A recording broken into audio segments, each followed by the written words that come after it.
Morning, my name is Shiva. I'm founder and CEO for Athirath Gaming Technologies Private Limited. Okay, so we have just started this startup a couple of years back, but prior to that, also a bit about my background. As such, I have also done another startup in media and entertainment sector, that was Apalia Technologies Private Limited. So prior to that also I have done another company startup which is called Apalia Technologies Private Limited. We were in the industry, we were in the OTT space, and there we were doing OTT apps, and then on the mobile segment targeting Indian market. There we have done like OTT apps like the Vodafone Play, Sun Next and everything. All those products were done by us. And my prior company was in fact funded by Cisco, Qualcomm, and IGDC and IUP. And then 2 years back, we went through an M&A process, came out of it, and then me and my another partner, who's Raju, we had a lot of passion and interest in the gaming side. That's how we started gaming. So, and we have been trying to develop a mid-core gaming strategy-based game for targeting Indian market with Indian themes. And we have been doing it beta testing. We have got a lot of users, the beta testers, got a lot of learnings. So based on till now what we have learned and all, I wanted to present a bit about how to manage the Indian strategies under mobile gamers personas progression through AI. Okay, so the agenda is I will try covering it into 3 sessions. The first one will be, I will just briefly talk about what exactly is the game that we are trying to do. And as I mentioned, we have been doing the beta testing about the ASWA. Then after I have done, the second section will be, I will try explaining you out of those 100, we got around 111,000 players who have been beta testing our game. I will try explaining you guys about a bit about our the mobile gamer personas. What exactly you mean by the mobile game personas, and how do we define and what do you find different about Indian mobile gamers and all that. Then finally, the third piece of it, once I've explained it, then I will explain the third piece, that in our game, because strategy genre games are complex games, in our games, how we are trying to manage our player progressions using different AI techniques. So, though of course I am talking in the context of strategy game targeting Indian market, but most of those techniques and similar models can also be applied for the other gamings. So the first thing is about the strategy ASWA game. See, our vision is, what we are trying to do is, we are trying to develop Indian theme based mobile strategy game with a vision to create games with geographic, economic and social experiences in connecting players and content creators and game publishers. And then what we are also trying to do is the main activities of our game, it is like a strategy game, something like a Clash of Clans and a Total War concept. Okay, and the main, if you look at it in our game, the main activities are, there is on the first screenshot. Actually, I had a 1.5 minute demo, but somehow some issue was there. But it is okay. Even the screenshot that first screenshot that you're seeing is, it has gotten My Empire developing, and just like Clash of Clans, right? It is, but in an Indian context, it presents a lot of Indian theme element based, empire elements, which you can different civilian structures and game economy will there, like military units and all, that you can try developing your economy as well as the empire structures. And then once you have done it, then what you can do is you can also raise your troops and all. On the right hand side, then what happens is, when the player is onboarded, they generally is given an Indian theme based some kind of a profile. And then once they start raising the troops and all, they can go and then participate in a battle. Okay, the battle is more like a total war kind of a concept, where the player, we support both player versus environment as well as a player versus player features.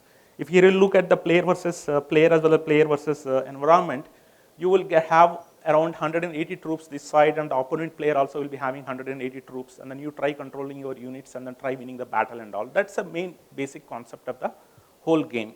Okay. So very brief about the snapshot, as I was talking about, because I wanted to just set the context before I talk about the techniques that we are trying to do it. As I mentioned, in fact, today we are now around 111,000 plus beta testers. And currently our beta version is targeted towards the Android smartphone segment in India, because that is a predominant one. We will later be supporting iOS as well. And then we are seeing pretty good high engagement rates on the player versus environment as well as player versus player mode. In fact, on a daily basis, more than around 10%, 10 to 12% of the daily active users are spending almost like more than an hour's time frame in our game. Some of the players spend on the mobile side 2 to 3 hours playing our game. Okay, and then how they are spending the time. A lot of the guys, 50% of it, they spend time in developing the game economy and then the empire structure development activities, and remaining 50% of the time they typically are spending on a battle snapshot. And as I mentioned on the right side, the main activities that are being done is game economy development, civilian assets development, military assets development, and troops training, and battle mechanics using player, PV, and player versus environment, and player versus player mode. So the second part that I wanted to talk about in more details is now the mobile gamer personas. What exactly is mobile gamer personas, and how do we define it, and how do we try managing their level progression using some of the AI techniques. The first thing is, see, in our ASWA player world, the way we have tried personas is depending on how much time in a daily basis or a monthly basis, right? How much time they're engaged with our game. That is one parameter on the X scale. On the Y scale, if you try looking at it, it is more like even if they're spending time, how many number of different kind of activities and then features they are actually exploring and they're engaged with it. From that perspective, when we try mapping all the mobile gamers personas, right, we have categorized again in our game. There are 5 core personas that any player who comes on our game, right, we categorize them in those 5 categories. Some of the guys are initially the feature explorers. The feature explorers are typically the guys who come in, they explore the game and for 30 minutes or so, and after that then, I mean, some of them, if they're interested, then they will stick with the gamer longer and all. There are different, another kind of a persona that we have been seeing in achievers. Here the mobile players, they actually spend a lot of time trying to means develop the economy structures within the game and understanding them, and then they love building, they love doing the activities like building and all, and then also participate in the battles. Then there are the strategist guys. The strategist guys are, we have seen a lot of guys, their engagement rate is pretty high. And what they do is they come in and then like they spend means a lot of time with minimal resources, minimum economy development, but they love battles. They go into battles, try to do as many battles as possible, try winning resources, minimum effort and maximum output. That's the way that they love doing battles and all. That's the way they try progressing within the game. And then there are finally hardcore social players. Social players are like, they love participating into the multiplayer part. They got their own personas where they try interacting with the other mobile player. They want features like they want to do a live chatting. They want to interact with other multiplayers.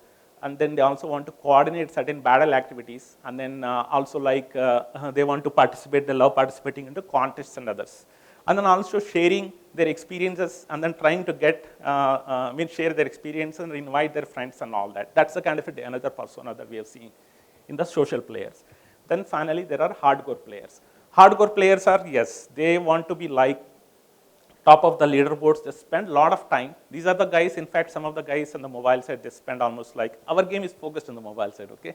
So they spend almost like, some of the guys spend 4 hours or 5 hours trying to do, they play a lot of activities, they engage, but they're the guys who want to be in the top of the leaderboards. And then they want to always make sure that they are recognized, and then not only that, they really get deeply involved in the game. They feel as if this is my game, and they also give a lot of feedback. They also try guiding the other players, as well as their participation and interaction is pretty high.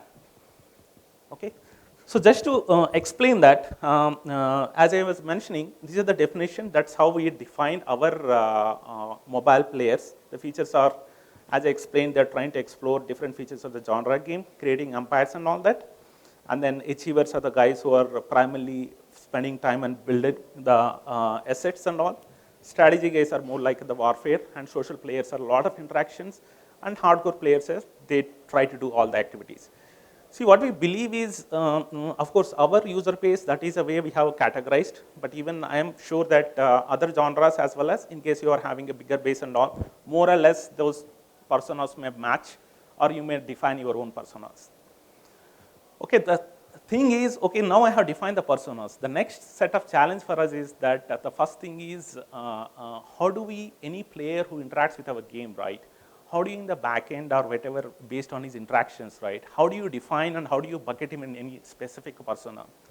What we have done is, see our whole game, and in fact, just to mention guys, please, we are also in exhibit stall 51 and 52. We have got the demo and the live demo and all the features. You got more details, you can walk in there, okay? But just to explain it more, what we have done is our game, any activity that the player performs in the game is defined as an activity. There are in fact around 600 different activities that are categorized and then controlled and driven from the backend. So anything, smallest of things, they do it as simple upgrade. They simple do a, like let us say that share or refer a friend, or they train a specific level of troop. They do any new structure development. They do any transactions, anything in the game, anything that they do, everything is mapped to a lot of activities. And based on those activities and engagement time, then we have tried defining a characters, because this is on a theoretical basis, but how do you translate it when you're trying to map the players in a, based on the tech, like analytics and your backend data, right? How do you bucket them? So some of the parameters that the way we define the feature explorer is, I'm telling the guys generally are, we have defined our own parameters. Depending on your game and your game type, yes, you can define your own parameters, but that's what we think.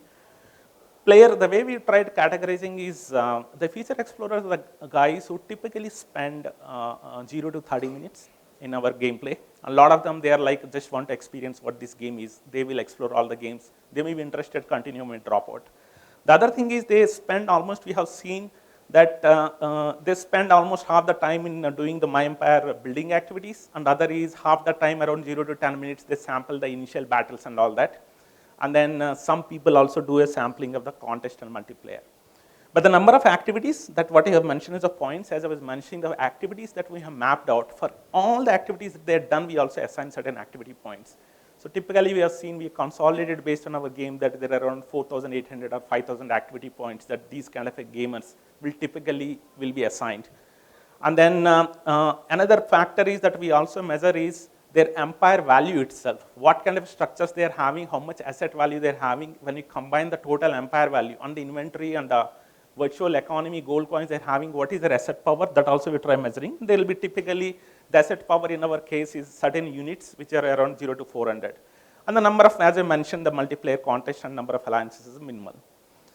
The second thing is, similarly, when we try to coming to the achievers are the guys who spend, as I mentioned, the feature explorer are around 30 minutes kind of thing. But achievers are the guys in the mobile side, they try spending more than 10 hours minimum. And then how the 10 hours is split, we have seen the way we have seen it is, most of the hours, 6 hours kind of a things is 60% of the time is spent on the My Empire building activities. They spend around 3 hours of the time in the warfare activities. So they love doing these activities of My Building Empire and all that. They also spend some time working in the player versus player, that is the multiplayer contest battles. And also like our game also has got a concept of like owning the territory, like they have got the My Empire, not only develop your My Empire, but keep expanding your territory that you're owning by defeating the other enemies. So we also try defining how many enemy territories that he has won. So there will be like 10 to 20. And then we have seen the activities, amount of activities that they measure is more than 40,000 activity points. That's the way we have defined the achiever characteristics. Okay. Whereas the strategic characteristics, they are also the same way. They are similar to achievers, but means in the with respect to the total play time, more than 10 hours of play time. But the difference, how we have seen is they spend less time in the empire, but maximum time in the battle. Okay. So like they spend 3 hours, 30% of the time typically in My Empire activities and 60% of the time in player versus environment battles. Typically, they also do experiments since they do the battles, multiplayer battles, strategies, around they spend 1 hour. The number of territories they win, and then the try owning is more than 20 and all, and these are the activity points and others. Then the third one is, as I mentioned, the other one is social players. These also are 10 hours, but a lot of it compared to the other previous one is they spend in the multiplayer contest interacting with the chat features and then social features, sharing features and all that. That's the way we measure and means characterize this persona. And then finally, the hardcore players. Hardcore players in our game, they're spending almost, some of the top players are spending 35 hours or above in a month. So they'll be spending more than 50 hours, or most of it will be like building the empire activities, but a lot of time also goes in multiplayer as well as interacting and all, plus giving a lot of feedback. And then they are like, also hardcore players are the one from where you will also be getting typically the whales who will be doing high value transactions. So this is the characteristics of the personas that we have defined it. Okay. Now the final piece which I am going to talk about is managing the player progression through AI. So if you look at it, the challenge that we had is even if you are giving, now that we have mapped these different personas, right? And then we also got in a game, typically mobile game, how do you progress in different levels from level 1 to, let us say, level 6. So how do you manage these different personas progression, level 1 to level 6, using some different AI techniques? Because every person's requirement may be different. So the way we look at it is, we took it as a twin challenge. The first one is the feature explorers, because they're just exploring it. They're very basic guys. Try to see if somehow we can try identifying, means making it more exciting, and somehow we can try map and making them progress towards achiever strategy and social players. That is one problem that we try solving. And the second thing is, even if once we are able to bucket them in achiever or strategy as a social or hardcore player, because we know what they like. Based on that, how do you use the AI to make it more, increase the engagement time as well as help them in progressing through the game? So that is a problem definition that we define, and how do we solve it. So the main thing that you look at it, now even if we defined all of those activities and all, the first thing that we realize, the most important thing in a strategy genre game is, even if the activities that we define, personas and all that, right? The most important thing that we realize is what is important is game data balancing. The game data balancing perspective, what I mean is, if you really bucket them from a game data balancing, right, all those different activities that you are talking about, they cannot be random. They need to be properly balanced and interconnected with certain prerequisites. So it's very important to manage them. What I mean is, even if those activities you map it to certain categories, like whether it's a game economy, how do you balance the game economy as well as asset building? Like, it should not happen that certain asset structures you just keep building and progressing faster, and certain other assets are left out, right? As well as the battle time, how does you manage the battle time? The control territories owned, as well as multiplayer. So all these features, right, you have to do a fine balancing, that all these are the game data balancing is maintained. At the same time, you are able to manage the progression of the player persona. So that's the one of the things that we use. So how do we do it? How we tried solving it? There are different ways. Yes, one is a non-AI driven, multiple techniques. One is a non-AI driven is of course the simplest, and one is a activity prerequisites. In the sense that the way we define all our activities, they are like what are the prerequisites and all that. From that perspective, we try managing the game data balancing as well as the player progressing. But other things that we actually are using that AI techniques is primarily to drive the quest management, to manage the person profile. The other one is AI-driven player versus environment, like the territory management. We are using AI techniques for managing the rewind management, as well as we are also using the AI techniques for driving the battle units and complexity. I will talk a bit in detail about each one of that, other than the activity prerequisites, which is a general, typical stuff. So what we do is AI-driven quest management is, what we have done is, as I mentioned, just like we have defined a list of activities in our genre strategy game, right? We also have defined list of quests. There are almost like 500 to 600 different quests. Now what we do is, the first thing is in a game, they can be presented, yes, depending on our game, you can categorize them or you can put it under a single bucket, but you may try doing that every time the player logs in, you try giving him a daily quest, or let us say at a game level quest, which are always persistent. So, and you try managing from the back end through AI-driven technique, depending on the player persona, that what are the quests that can be presented and all that. So what we do is currently in the back end, what we have built in is a small AI engine. What it does is, whenever any player is logging in, whenever he opens an app, right? So we try because initially we would have done the player persona categorization. Depending on his level, his player persona definition, how much engagement time is involved, what kind of activities he has been means completed, as well as how much territory he is owning. Depending on that, the AI engine, the way that we have written is, it will define the next set of quests that needs to be presented, and it will push to the player. So that will help us in developing that engagement, and every single persona it will help us in developing. That's what we are developing it. And means we have done it. You can, as I mentioned, you can also see the demo in our stall. So that's how we are driving the quests. This helps us a lot with respect to this also drives up your D7 as well as the D28 engagement and daily engagement rights. Okay. The other thing that we try doing is, the next thing is AI-driven territory management. Because as I mentioned, our game has got not only empire building, winning the wars, as well as in India, right? You are having a certain territory that you're owning. You try increasing and owning more and more territory.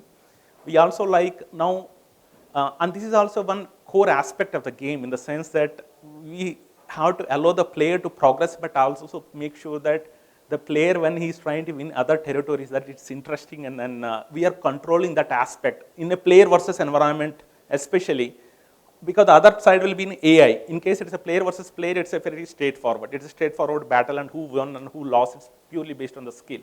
But in case of a player versus environment, what we do is we use the AI technique, again depending in AI from the backend that we drive, depending on the player persona, and then depending on how much territories he has won.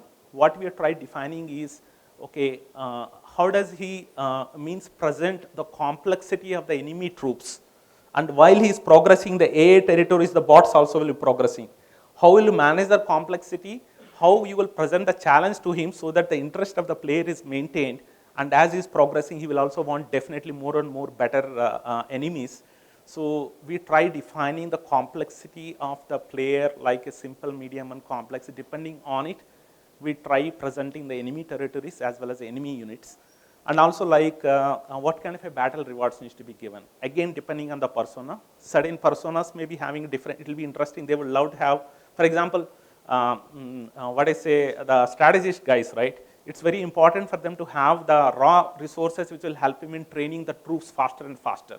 So depending on how do you map those rewards to this particular type of person, this presentation of it, right? That we try managing it. As well as also when he is increasing his territory, not only giving him, he not only wants a territory, but once he expands his territory, right? Sometime within the territory, also within the map, we also try giving certain additional structures from where he can generate additional revenue resources. For example, a tax center.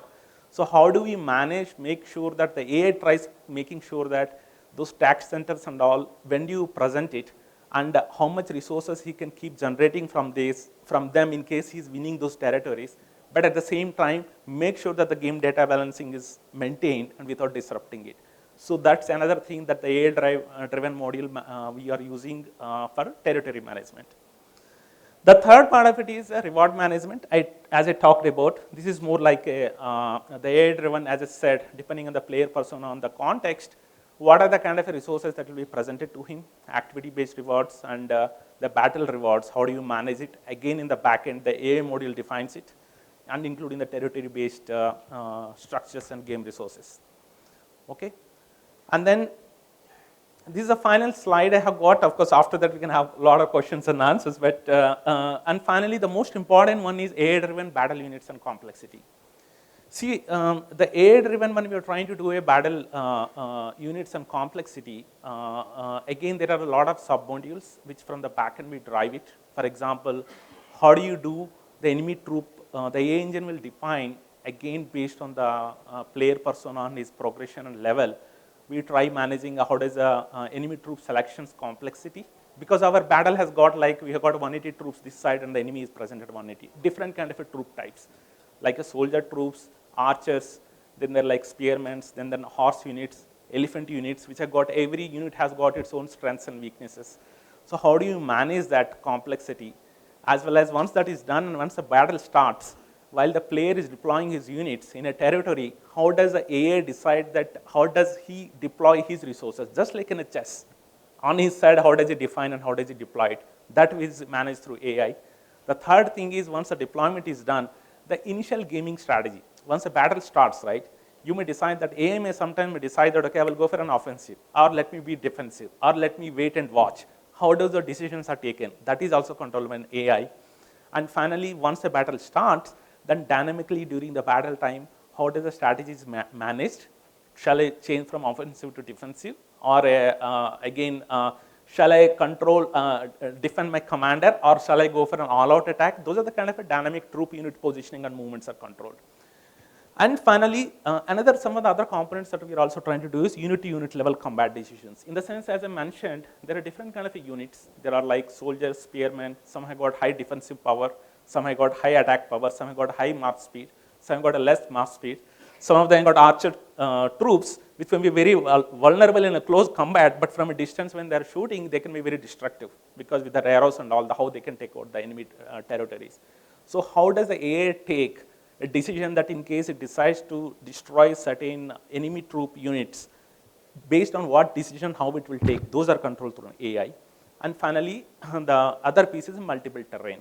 The other thing that we also try now bringing in is, many times, yes, the battle terrain, the way you present it can be straightforward. How do you try bringing in additional complexities in the battle terrain, whether it's like the way the terrain is laid out, the obstacles, there are rocks, rivers, or trees, so that even the player and AI is able to use those additional elements to control their behavior and all. So these are the kind of behaviors and all the things that we are doing. We are, as I mentioned, we are really excited about it. And of course, I will go through the Q&A session, but please also walk down and you can see the live demo of all the things that I talked about. You can interact with our team. They will love showcasing how the quests, the achievements, the AI battle player versus player, as well as we are also having a live multiplayer contest. All those features you can experience at the booth, and then you can take the questions. Now we'll just go for question and answers. Yeah.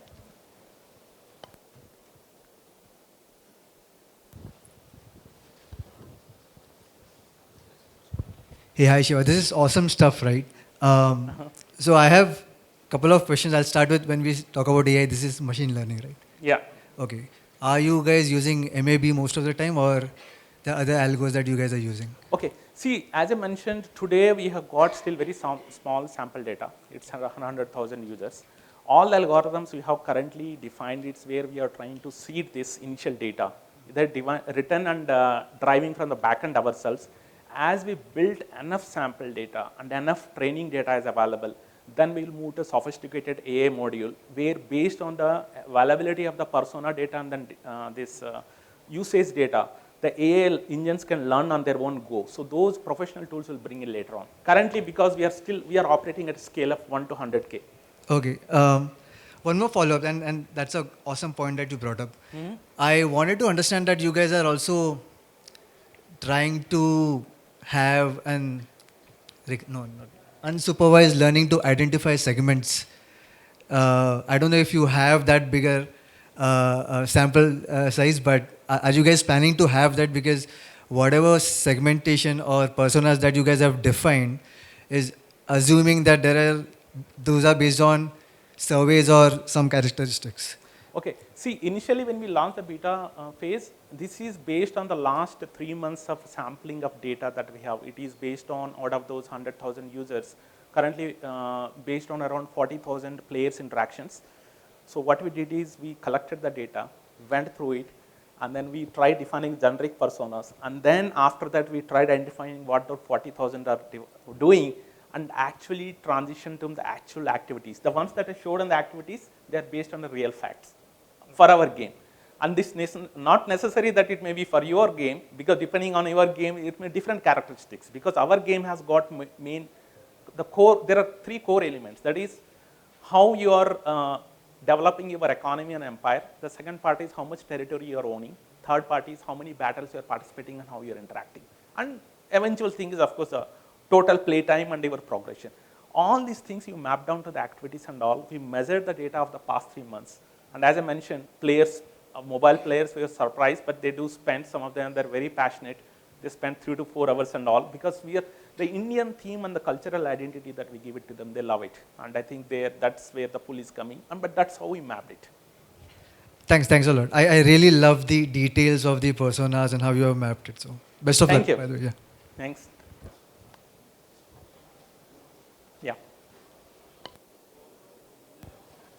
Hi, sir. First of all, amazing talk. I could not attend a lot of it. I came in late. But just to start off, just give my introduction for a bit. My name is Shubhransh. I am the founder of two organizations. One of them is an AI research company, and the other is a media generation company, Okay. Over Media. So in one of my, this is a question more on behalf of one of my team members actually. He's been a 3D modeler in one of a company, right? It's a game company, and there was a question that was constantly coming up in our group to how to incorporate do you plan to incorporate LLMs into gaming structures, and what are the complications that you can run into, and what are the solutions that can come out of it? No, I think I will live, if you walk in, maybe I will connect to our backend team, the AI guys who do it. But as I mentioned, currently it's still, we are at an early stage. We haven't gone to the sophisticated AI learning tools through which we can manage the data. Currently, we are still doing algo-based, how we mapped out the personas, the activities. Purely our guy who has written all those backend algorithms. Once we get more data and get sophisticated, then we'll try applying the more sophisticated AI techniques. We haven't got, because it's still small sample data. But I believe once we approach around 1 million users and all, and this enough sampling data, bigger sampling data and all, that's when we will move to the sophisticated, we will replace them with the sophisticated more AI, where we'll feed the data and then define the parameters and does it impact our game data balancing and game structures and all. So, like on an approximation, how long is that going to take in the span of years? Uh, See, we have been developing this, the way we developed this whole mid-core strategy game is a lot of it is in the back end, the whole from keeping in view, the game data balancing. It's a modular platform that we developed. And the game now we have been beta testing for more than 10 months. Right. But now we are in a stage where we are trying to keep polishing it further and improve the multiplayer strategy aspects. I think that beta stage will continue for another 6 months. And I assume the stage that you are talking, once we hit maybe a million users, and once we cross that, that is a time frame, then we'll start replacing this with a more sophisticated AI tools. Okay. All right. Thank you. So I'd love to connect with you and Yeah, everyone else please. in the room as well. And I got our engineers also who are written those algos and all. You can come down and talk to them. They'll be happy to share more details.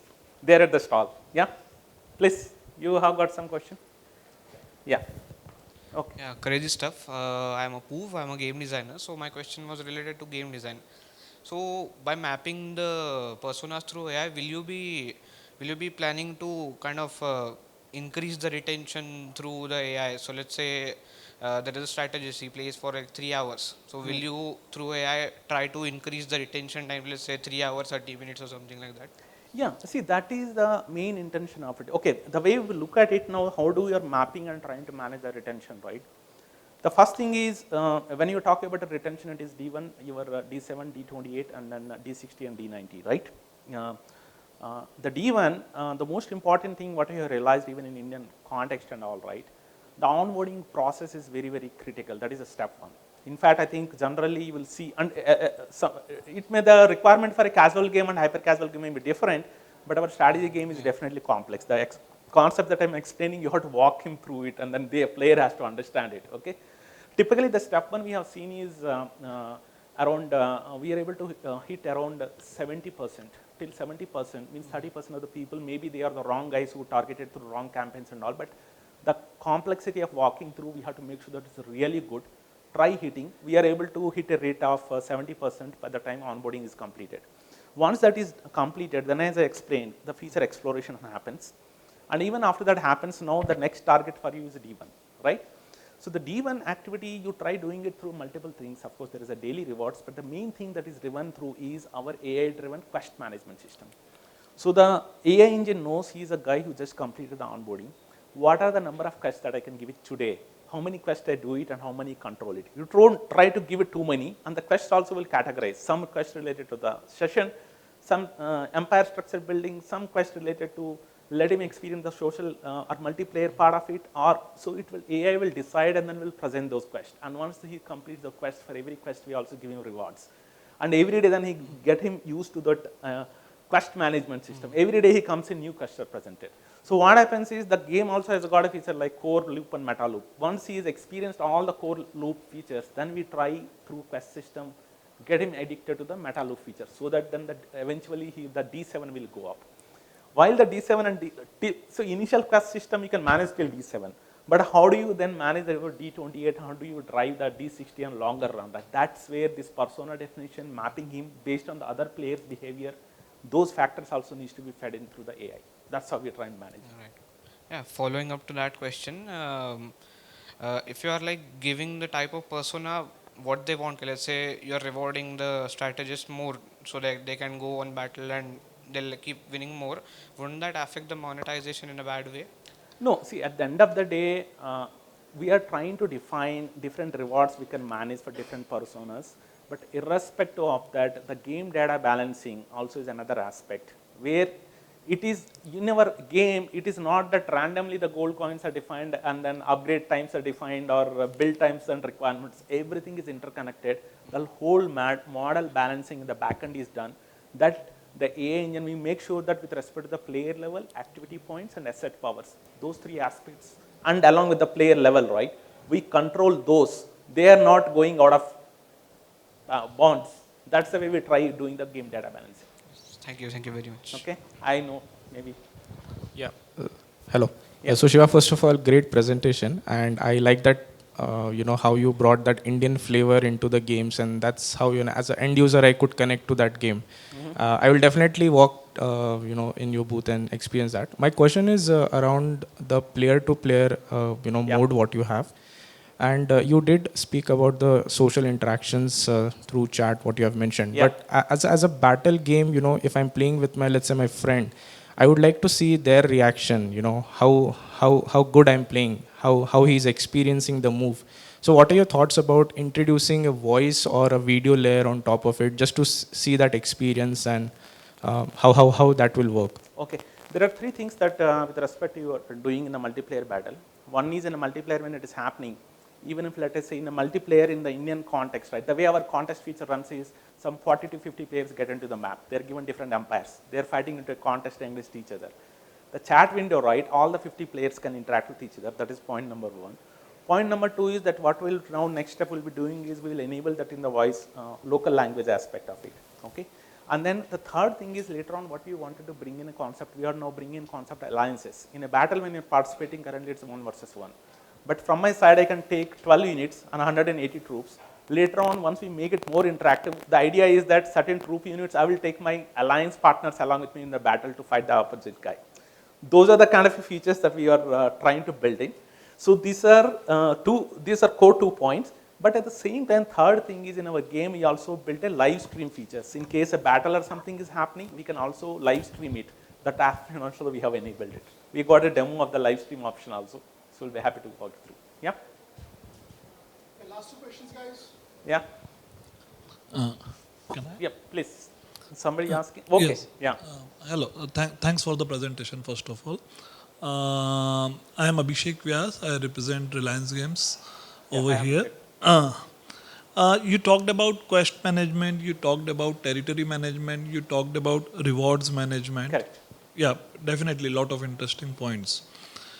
You also mentioned that right now you are in initial phase and you might be trying to collect the data and then you will try to put some ML algorithm on that and how Yeah. that behavior you can change based on the user persona. My question is instead of building it by yourself after collecting the data, did you thought about using any third party or any other solution which is ready to take the data and give you the results and based on versus just developing by your own? See, it's not the question of that from a scalability perspective, it's not that we want to develop our own algorithm. See, no matter whatever AI engine you use, for our kind of a thing, I still believe it's very important to have the initial data which you can feed into a proper AI, where we need to still define certain characteristics and certain moves. What is it and how do we define it? That itself is a big challenge for us. That's where we built these small AI tools and backend, how we are managing it. But once we got that data, that's when I believe is the right time, so that the AI is not wrongly, because at the end of the day, you may use a professional AI, but it has to act on certain data, right? Based on which it will learn and how does it do it. How do you seed it? The seeding, is it that from day one you believe that it will automatically learn? Maybe some of the AI techniques will do. Or in case you define, we know exactly what we want once we analyzing the data, once we got more understanding, if you are giving a more trained data, after that let it learn based on the scale. That's what our belief system, and that's why we went that route. Okay, thank you. Yeah. Hi. Guys, last question. After that, we have to wrap. Sure, sure. We'll make it quick. Thank you for the talk. It was amazing Sure. one. I think, yeah. I just have some quick questions. I'm the lead game designer of Nukebox. You talked about some data where you said Achiever strategists have more than 10 hours and Hardcore has more than 15 hours. Yeah. Is that a daily data, weekly data, or? No, currently monthly data. As I mentioned, for example, our when I said more than 15 hours and the hardcore gamers, Yeah. the way we defined it, the top guys in our hardcore gaming in a month, they are almost like spending 3 days, which is how many, 72 hours kind of a thing. Some of them are like 50 hours and all.